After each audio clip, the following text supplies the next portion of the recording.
Hello, this is Jay Mitchell. We are back for another episode of the Libertarian Censored podcast, going over all the posts on the Libertarian Censored subreddit.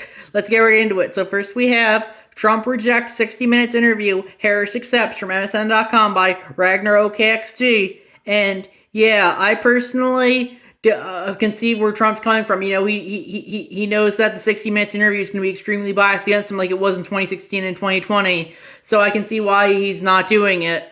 With that being said, Harris only really accepts friendly media coverage as well, and that's something that's important to remember also.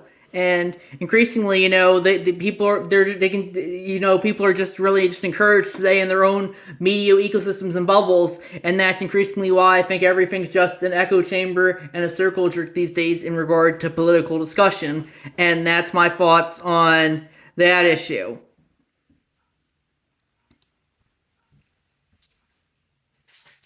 Then we have former doctor who participated in January 6th attack killed after pointing a gun at two people delivering paperwork at her West Seattle home from SeattleTimes.com by Donald Key, and that's a cross post from the Capital Consequences subreddit.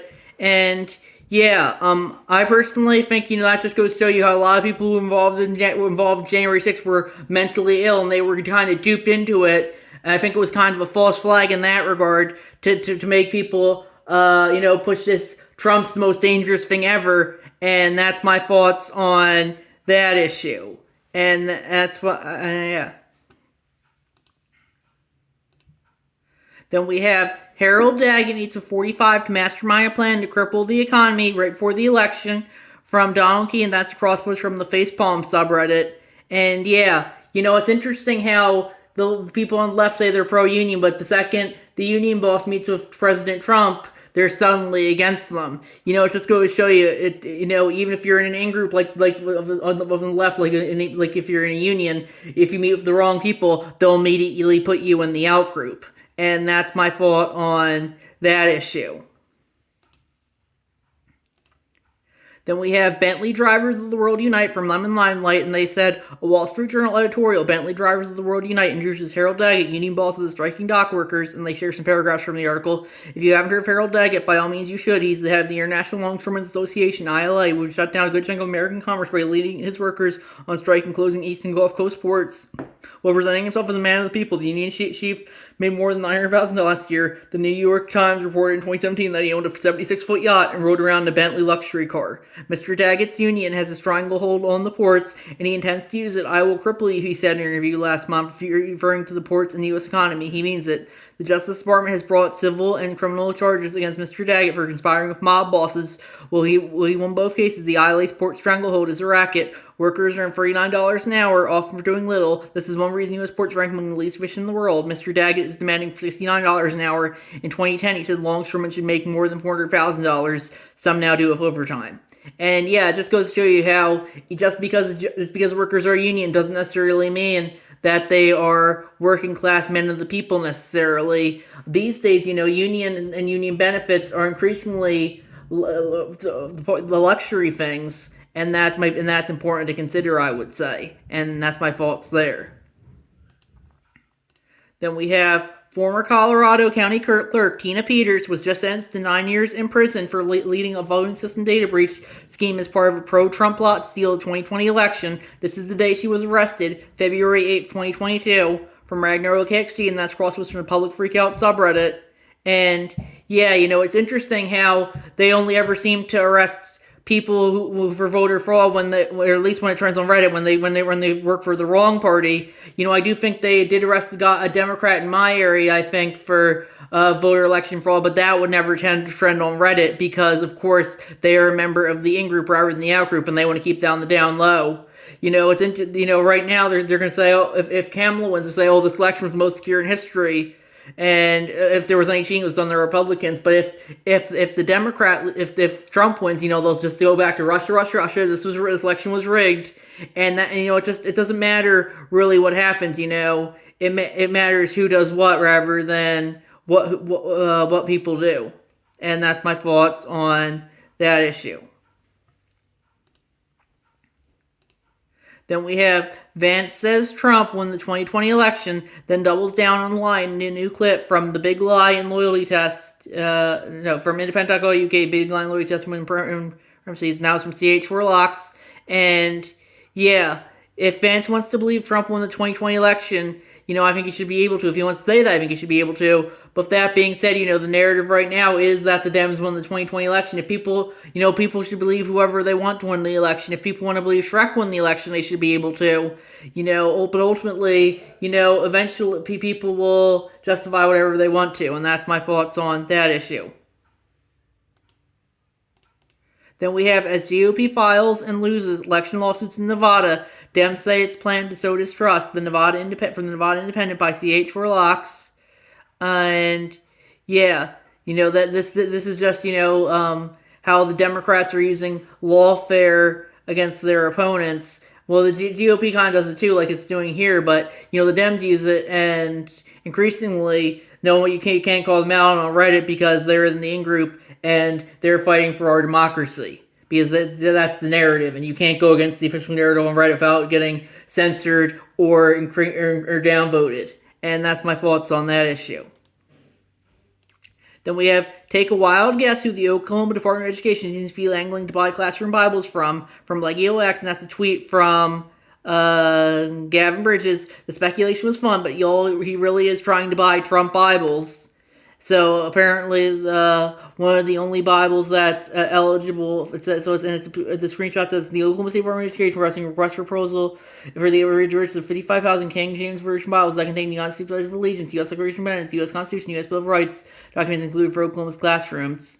And that one of the only ones that fits the criteria is the Trump's Bible. And yeah, it just goes to show you how people will try and reward their political allies through the political system, and this is just an example of that. But it's being posted here to say, "Oh, Orange Man bad," as per usual, and that's my thoughts on that issue. Then we have watch the iTwitch at the end. It is glorious from Ragnarok KXG, and that's crosswords from the Public Freakout subreddit. That time Pete Buttigieg left a Republican congressman shuddering and completely dead inside, and yeah, that's just another Republicans bad post. It's pretty much all just Republicans bad posts at this point, especially since I got banned. Then we have summer of 2022 to 2023 by Nathan RH, and they said at a homeless shelter in northern Arizona, a church group will rotate through about monthly. They were always a positive thing, generally mixing up routine and providing thoughtful resources. The reason this particular congregation cycles this way is that's where they get them flock from. The hallelujah types that join their congregation add to their community. There's nothing nefarious about it. And at the same time, those dangerous persons at shelter also took faith quite seriously. However, they were typically showing multiple severe psych symptoms, schizo, affect, and or obvious PTSD in particular. A few people showing psych symptoms were dangerous, but the most dangerous people were not addicts or young people of any variety. They were fanatics. It's not the same behavior, not even close, hardly any overlap at all. A Zionist is not equivalent to any religious person. Churches must make community centers where social groups can support each other. Zionism is the evil the United States of America was built to resist. The reason SCOTUS lacks term limits is because at the time a court limited to not be bigoted was cutting-edge tech. Each state was loosely a religious colony, and the bureaucracies sitting adjacent will inevitably fight. The U.S. court format which prevented the East Coast from acting like the Mediterranean East Coast. Bigotry is any ants versus logical fallacies. Unionism, nationalism, racism, sexism, classism too are all the same logical error. A smart person couldn't call themselves intelligent in conversation with another while using a default logical fallacy in their reasoning. That's stupid, not smart, no overlap. Therefore, it's perfectly okay to remind people that you can in fact talk down to them for being stupid. And yeah, ultimately justify whatever you want to. But yeah, I definitely do agree. Religious fanaticism and religion as a whole are kind of distinct in some regard. And increasingly, though, but, I feel like, the woke want to make religion illegal, and I don't think that's very libertarian, and that's my thoughts on that issue. Then we have Trump delayed wildfire aid over California's liberal politics report from RollingStone.com by Ragnarok KXG, and yeah, it wouldn't surprise me, but it wouldn't surprise me if the Democrats are delaying Hurricane Helene aid as well, and that's my thoughts on that issue. Then we have Oklahoma Department of Education ordering 55,000 Bibles for schools, but big criteria only allows for pricey Trump Bibles from DonaldKey.com. And that's a crosswords from the largest fruitcake, and we just talked about that in the other post. But yeah, ultimately, the state can justify doing whatever it wants, and sometimes there's nothing you can do about it. Then we have Americans are more reliant than ever on government aid. by Lemon Limelight, and they said from the Wall Street Journal, Americans are more reliant than ever on government aid. In 1970, government safety net money accounted for significant income in fewer than 1% of America's counties. New research by the bipartisan think tank Economic Innovation Group finds, as America's population aged, more counties came to count on the government backing for a significant share of their total income. This is defined by EIG, the think tank, as those in which government safety net and social programs account for 25% of personal income in the county. By 2000, roughly only 10 counties drew a significant share of their income from federal and state safety net and social programs. By 2022, 50%, more than half of all U.S. counties, draw at least a quarter of their income from government aid. And they have a few more paragraphs above. I'll skip over those. And yeah, I think that's because, increasingly there's so many rules that, you can't really get money any other way than for government aid. That's by far the easiest way to get money. And yeah, that's just too hard to do anything, to get money any other way, increasingly with all the government rules and regulations. And that's my thoughts on that issue. And then next we have, people should be taught to self-govern by Spiritual Theme 3455. And they said, I believe in limiting the government and that people should be less reliant on the state, but I don't think hacking and slashing social programs, spontaneous off should be a good idea. All this would do is pull the rug out from already struggling people. What if instead we focused on first helping establish more strong charities and voluntarily mutual aid programs that can supplement and eventually replace government welfare? I also feel like workers should be encouraged to form decentralized independent unions. I hate large national unions that we have because I feel like they're way more prone to corruption and negotiate better pay and working conditions and choose to strike if need be, instead of just relying on laws that can easily be repealed. People have been programmed to rely on the government, and this program needs to be gradually and patiently undone. Otherwise, it will cause suffering, and people will just come to the conclusion that we need more state intervention. And I would agree with that paragraph very much. We need to take care of everyone, but we can't have everyone be reliant on the state. And sometimes that can be a hard needle to thread, but I definitely think we can thread it if possible. I think the big thing is we gotta get rid of forced collectivism, which we have right now for the state, and instead implement more voluntary collectivism. I think that's what this is kind of saying. Then we have EU nations must recognize legal gender changes across bloc. Top court rules from WashingtonPost.com by Frosty Slawman. And yeah, I personally don't really care for intergovernmental organizations dictating policy like this, but if they want to justify doing it, they should be able to do it. I guess, it's ultimately their justification to do it. Then we have how every interaction with violent thugs should end up from Ill Income 2567, and that's crosswords from the Public Freakout subreddit. U.S. gas station attendant opens fire on group of people threatening him while working. And yeah, I don't know if they were actively using force against him, so I don't know if I would consider that use of deadly force return. But if people want to use deadly force in or any force at all at any second, and want to justify that, I think they should be able to do so. And that's my thoughts on that issue. Then we have California governor approves $130 million for homeless encampments from NBCSanDiego.com and by Frosty Slawman.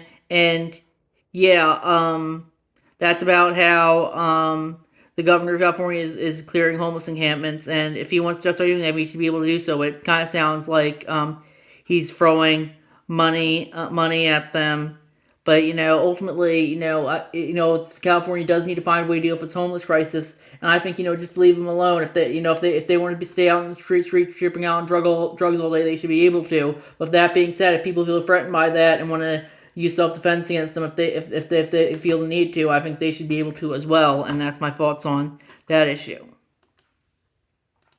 Then we have government propaganda in schools from khpg.org by xghtie737, and that's school kids in Russia, as an article from Human Rights Ukraine. School kids in Russia ready to occupy Ukraine forced to celebrate Russian annexation as reunification.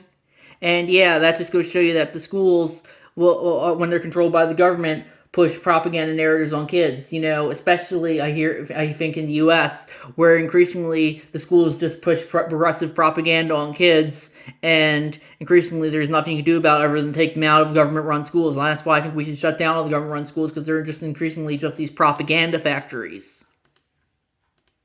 Then we have book banging activists target little free libraries in Utah from Axios.com by CH4Locks.